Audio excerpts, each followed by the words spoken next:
Do not let them derail you. Do not let them make you go down that inauthentic river and deliver something that doesn't connect, that doesn't feel real.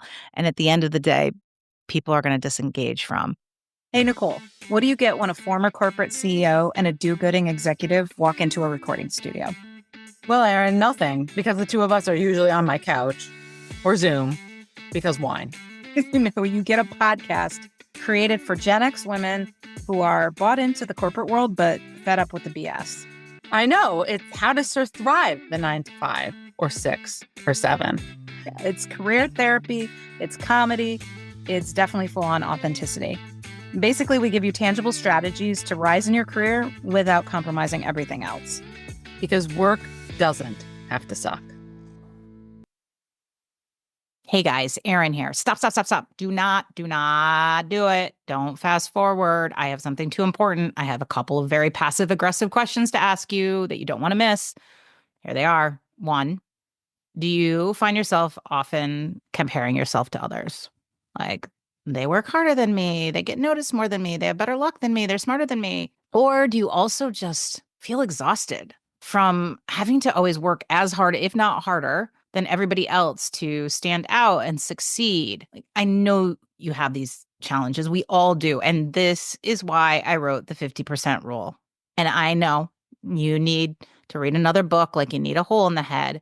But I'm telling you, this book and this rule, I'm obsessed with it.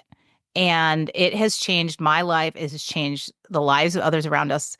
And it has also been the formula for success behind so many successful people. Savannah Bananas, Hamilton, Weird Al Yankovic. The 50% rule is the simplest shortcut to stop comparing, stop copying, stop chasing other people, and like literally compete in your league of your own. There isn't a day that doesn't go by where I stop myself and I'm like, oh, she did a talk that I wish I could do. She's got more. No, it doesn't matter because we don't compete in the same league. I compete in a league of my own because I am constantly 50% ruling things. So if you're interested in this concept, which by the way is more fun as a team sport, but at least start with yourself. You cannot miss this book. It's not only powerful, it's really freaking fun to read. That is always my number one goal. It was my number one goal with my first book. It's my number one goal with the 50% rule. I want to make it enjoyable to read it. Why? So that you read it. So if you feel like you are stuck with these comparison cramps or just all the symptoms that I talk about in the book of sleep running syndrome, self-doubt gout, and pioneer paralysis, and well, you have to read the book to find out more, then just go buy the darn book. Easiest way, go to Amazon, search the 50% rule, and I cannot wait to hear how you 50% rule things. Do you happen to work for what I would consider a neurotic boss? You know those ones. Like, despite how effective and kick butt you are in your job, every time they have a meeting where you have to go with their boss or the board or some big meeting, they freak the heck out.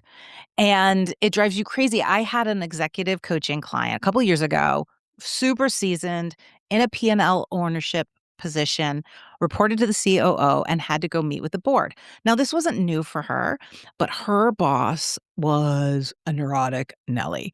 He insisted that they prepped and prepared weeks and weeks and weeks. This went on, multiple preparations, and that she scripted out what she was going to say. Now, even before working with me, she was smart enough to know no script is anything anyone wants to hear, especially a board. So I thought I would bring to you some of the tips and tricks that we used for her to get through this situation that you could use too. So the first is make sure you bring them a step back and align on what I call the first 45. And the first 45, I've talked about it in other videos, is essentially an executive summary that you deliver with precision and power and conviction.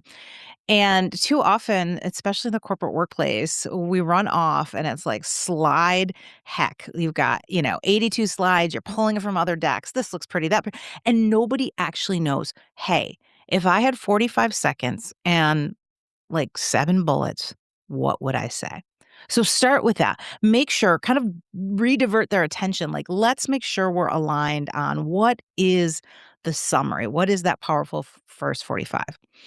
The second is write out what you want to say, but not in full form. Write out the bullets and share them with them. Okay, so here's my first 45. Here are the other key points I want to make. Maybe that's by slide, maybe that's overall, and show them that you have command of what you're talking about. And then the last is, if that doesn't work, if they're literally like this one was, I'm not kidding. They wanted her to write everything out. Do it. Just don't deliver it. So go through, it's not the worst exercise in the world to write out what you're going to say, especially if you have a short amount of time. When I do my keynote talks, I rarely write out everything, but I just did one last week that was 20 minutes. And because that's such a short time frame compared to what I normally speak, which is more like 45 minutes, I wrote it out because I wanted to make sure. But then I called it back up to points. I did not memorize it.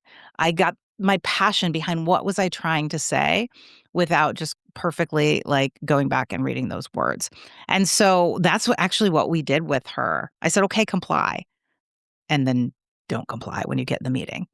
So at the end of the day, if you go into a big meeting with just about anyone, but especially executives, you start reading from a script, they are going to immediately want to poke their eyes out and probably going to be scrolling like TikTok videos in a hot second. And so it's really up to you to give the confidence to your boss that you know what you're talking about, but do not let them derail you. Do not let them make you go down that inauthentic river and deliver something that doesn't connect, that doesn't feel real. And at the end of the day, people are going to disengage from. So those are my 3 tips. You guys can do it. Go out there and be authentic. Hey, it's Erin with a teeny request. If you have ever gotten any value from this podcast and you'd like us to stick around, plus you want it to continue to grow so we can kind of swindle bigger and more knowledgeable guests to join us and to keep providing you with tangible and inspiring actions you can take to achieve the career and life you deserve, could you please just take 1 minute to leave us a rating and a review? Those reviews go a long way in attracting guests to the show, and candidly, they really make Nicole and I's day. We see you. We really do. So when you have the time and inspiration, we'd love to see a rating and review from you. Thank you.